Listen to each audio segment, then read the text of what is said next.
It's a battle for Big Ten supremacy as a team with aspirations deep into the month of March takes on the Conference Surprise, looking to chart a path of their own.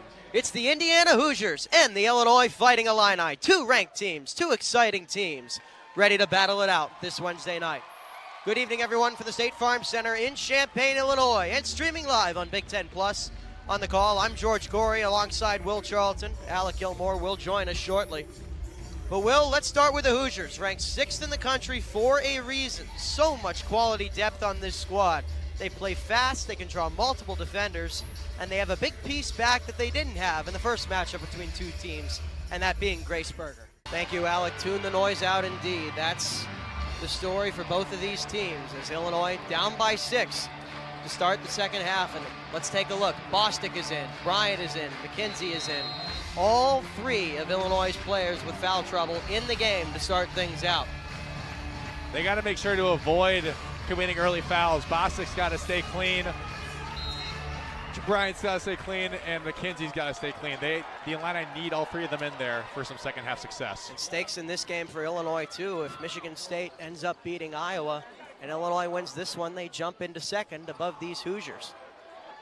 Michigan State and Iowa are going into overtime as we speak, tied at 70.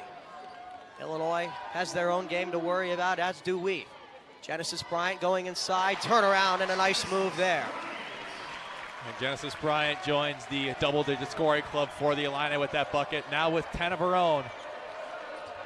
The transfer from NC State, having herself a nice game, but she's got to stay in, like we were talking about, stay clean, avoid fouls. Parrish now trying to get in close. Curls around to the layup. Bostic in the way, and her height makes the difference. Very good interior defense there for the Illini. Shauna Green must have got on her team for their defense at halftime. Trying to get inside there was Bryant. What control there to get around Mackenzie Holmes. Beautiful use of the offhand there by Genesis Bryant. Mackenzie Holmes was right there to swat that out, but Genesis Bryant switches to her right, lays it in softly, and just like that, it's only a 2-point game, George. Yeah, and a great start so far for Illinois, going back to what worked for them in the first quarter, getting the guards involved offensively down low. Mackenzie Holmes trying to get in on Bostic, and she does. No surprise to see Bostic back off just a little bit there with 2 fouls. You stole the words right out of my mouth. Bryant working on Braun and bounces it off the glass for a nice lay-in. Again, Bostic setting the screen, trying to get the guards going, but a great stop and start there from Genesis Bryant. Great hesitation at about 5 feet to get the points there for Illinois. Baravich working now, finds Misha, who immediately gets doubled. Off the hand of Baravich, that'll be a back and forth. Yeah, and that's really been the first example of a double team we've seen applied on Alana Misha. And if she's moving laterally, if she's to the side, she can go right through that double team. She does it very well. But when her back is to the two players that are doubling her, they're Bostic and Bryant, it spelled trouble for her in the past. And so Illinois making sure to get in the right position there to make sure that double team was effective. Cook, a pull-up jumper, cash. Yeah, sweet move right there from Kyra Cook. Sweet curl there. Going inside. Illinois getting the mid-range game involved. Once again, they're uniting the guards and the bigs. That was a problem that they had in the Michigan game. The guards kept to the 3, the bigs kept to the inside. Now you see both involved at the opposing parts of the court, respectively. Bryant shot fake, now to Oden at the top of the key. Now Kyra Cook on the near side. Cook driving inside, now back out to Peebles. Peebles trying to do the same. Great defense here in the paint by Indiana. They're forcing Illinois back out as the 3 does not go, and that will be a shot clock violation. Great defense right there as Illinois tried to go inside. And that's where the Hoosier height just comes into play big time. We saw it there. Kyra Cook just had no option but to chuck one up with the shot clock running down. Got tipped, and just like that, it was a dead possession for the Illini. So great defense by the Hoosiers, and I'm sure we'll see more of that tonight. In the first quarter for Illinois, as a one-on-one, Mackenzie Holmes wins the day against something to watch. In the first quarter for Illinois, they got the guards active on the offensive side, down low. And now Indiana's doing the same thing on defense, and it seems to be denying Illinois. They're kept to the outside now. Right on cue, Genesis Bryant has to back up. Now she has it again. trying to go inside, loses control of it, and a jump ball called that will go the Hoosiers' way. Bradwell now working on Cook. Look at Bostic trying to ball deny Misha on the far side. Misha with her bread and butter hook shot.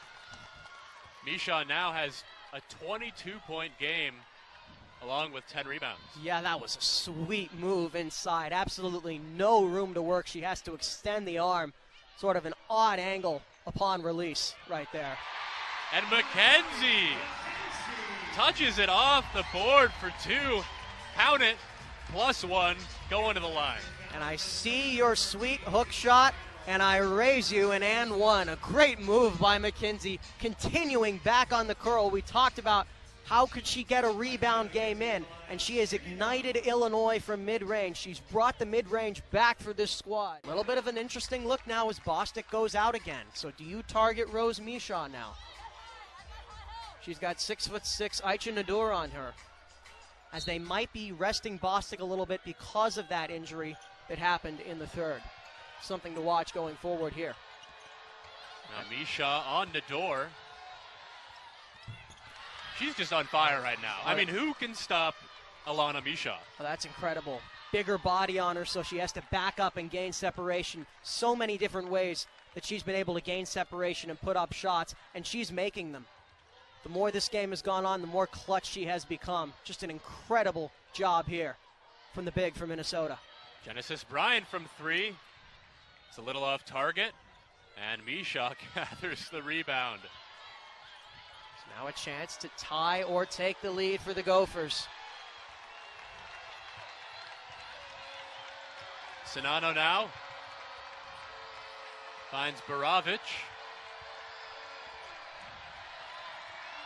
They might be going for the jugular here. They're keeping it on the three-point line. A deep three. Take this example from a recent game. Leilani Kapanis gets the ball here. That's the example of how it's been going. When she's the ball handler, Marisa heads to that far side corner. We've seen them use that in this game. Now, just like with Illinois, it's the big setting the screen on the outside. Allie Brigham right there. Thompson to the far side wing, and look at all these eyes. 4 sets of eyes on 2 players, and nobody bothering Brigham, which, as we'll see, spells trouble for Michigan State. Now you go from the screen to the pick. The pick set by Brigham right here allows Kapanis to curl to the hoop.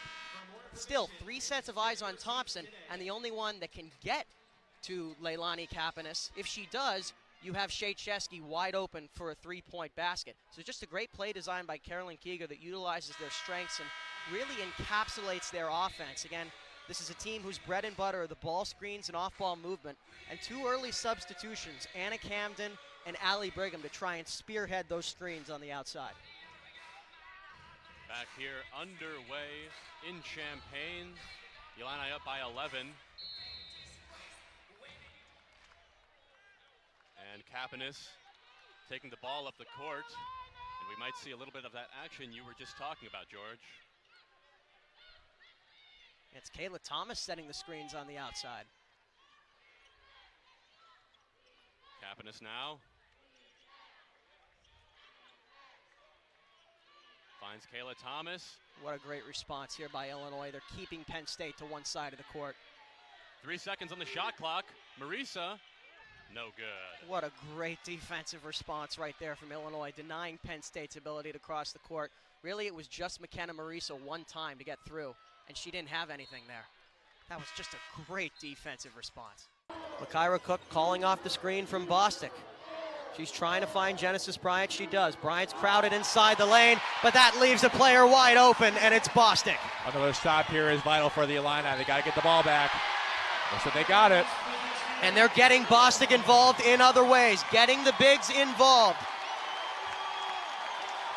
Bostic nearing a double-double. 13 points, 9 rebounds. And Illinois, 1 bucket away from getting this back into single digits. Halfway down here in the 4th. Looking for an answer. Bryant with it now. Shupil, that's been her spot as of late, and she hits! Whoa, ho, ho. All of a sudden we got an 8-point game. Bryn Shupil delivers her second 3 of the night at the perfect time, George, and Indiana Not going to call a timeout, going to let it play, but State Farm Center's getting loud. Illinois not going gentle into the good night. And now if you're Indiana, they've put up the best run of the game. Now how do you respond? You do it with Mackenzie Holmes, but she can't hit. And now back the other way. Bryant. Bostic going inside. Bryant take it herself, but a foul called on Mackenzie Holmes. That's her fourth. And she too is in disbelief.